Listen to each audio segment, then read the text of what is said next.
બોલીએ ગણપતિ મહારાજની જય, કૃષ્ણ કનૈયા લાલ કી જય। 7મા અધ્યાયનો સારાંશ।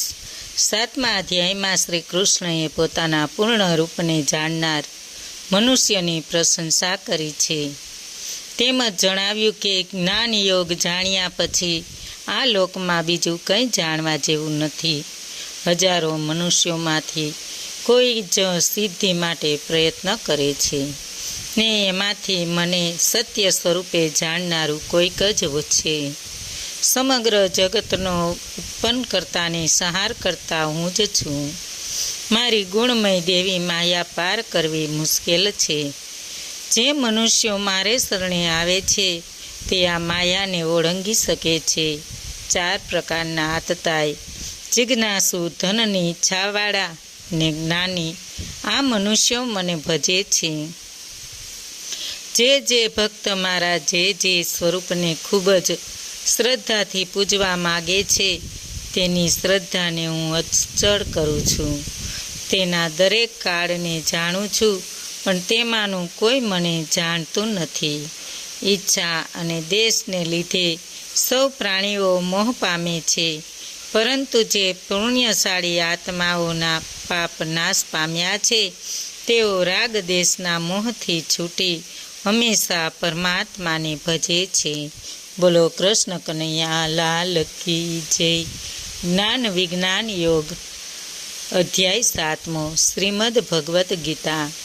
શ્રી કૃષ્ણ અર્જુનને આગળ કહે છે, હે પાર્થ, મારામાં જે પોતાનું ચિત્ત પરોવે છે, મારો આશ્રય લે છે, તેઓ જો તું થઈશ તો હવે કોઈ પણ જાતની શંકા વગર મને પૂર્ણ રીતે જે ઓળખી શકે તે રીતે સાંભળ। હું તને મારા અનુભવનું સંપૂર્ણ જ્ઞાન કહું છું। આ જાણીને તારે બીજું કંઈ પણ જાણવાનું બાકી રહેતું નથી। સિદ્ધિ મેળવવા હજારો મનુષ્યો યત્ન કરે છે, એમાંના કોઈક મારા સાચા સ્વરૂપને ઓળખી શકે છે। મારી પરા અપરા પ્રવૃત્તિ પૃથ્વી, જળ, અગ્નિ, વાયુ, આકાશ, મન, બુદ્ધિ અને અહંકાર આ 8 પ્રકારમાં મારી પ્રકૃતિ વેચાયેલી છે। આ 8 પ્રકારની મારી પ્રકૃતિને અપરા પ્રકૃતિ કહેવામાં આવે છે અને તેનાથી જુદી જીવ સ્વરૂપા પરા પ્રકૃતિ છે। આ પ્રકૃતિ વડે જ જગતને ધારણ કરવામાં આવ્યું છે। આ 2 પ્રકૃતિથી જડ ચેતન ઉત્પન્ન થયું છે। હું સમસ્ત જગતને ઉત્પન્ન કરનાર ને નાશ કરનાર છું। આથી મારાથી વધુ શ્રેષ્ઠ કોઈ નથી। બધામાં મને જાણ। જળનો રસ, સૂર્યમાં ચંદ્રમાનું તેજ ને સર્વ વેદોમાં પ્રણવ ઓમકાર, આકાશમાં શબ્દ ને મનુષ્યોમાં પુરુષોત્તમ, પૃથ્વીમાં ગંધ, અગ્નિમાં તેજ, સર્વ પ્રાણીઓનું જીવન, તપસ્વીઓનું તપ, જીવોનું સનાતન બીજ પણ હું જ છું। બુદ્ધિમાનોની બુદ્ધિ ને તેજસ્વીઓનું તેજ, સર્વ પ્રાણીઓમાં કામ ને સાત્વિક, રાજસી, તામસી ભાવોનો સર્જક હું જ છું।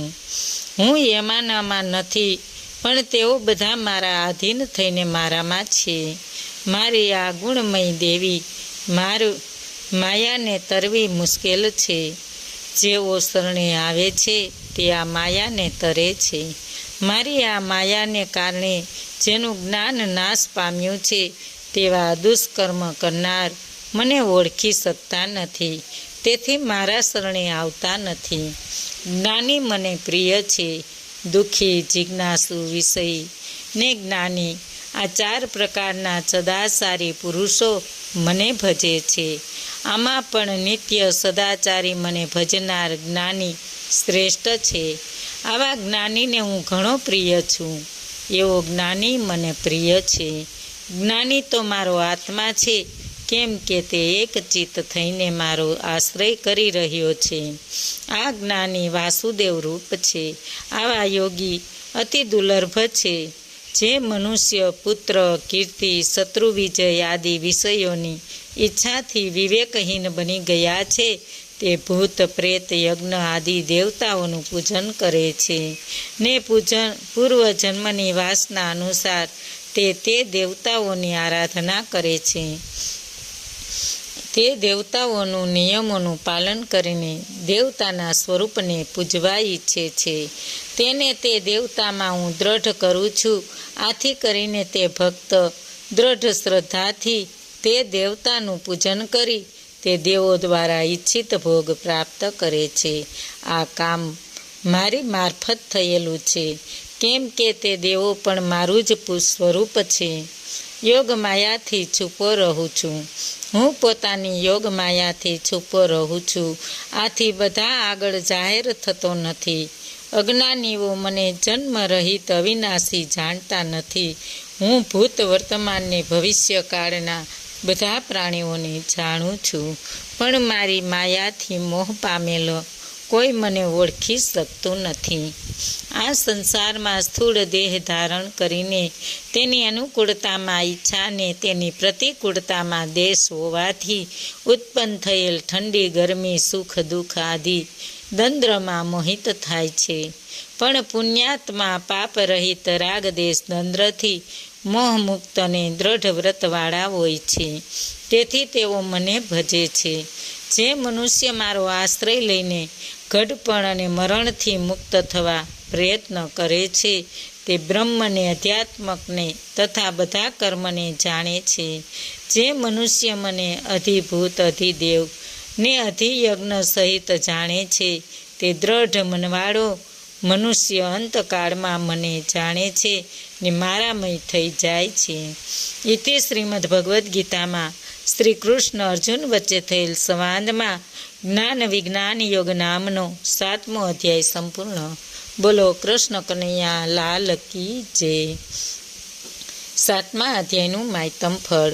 પાર્વતીજીએ શંકર ભગવાનને અને લક્ષ્મીજીએ વિષ્ણુ ભગવાનને કહ્યું, હે પ્રભુ, હવે આપ અમને ગીતાજીના 7મા અધ્યાયનું માયતમ અને તેના ફળ વિશે જણાવો.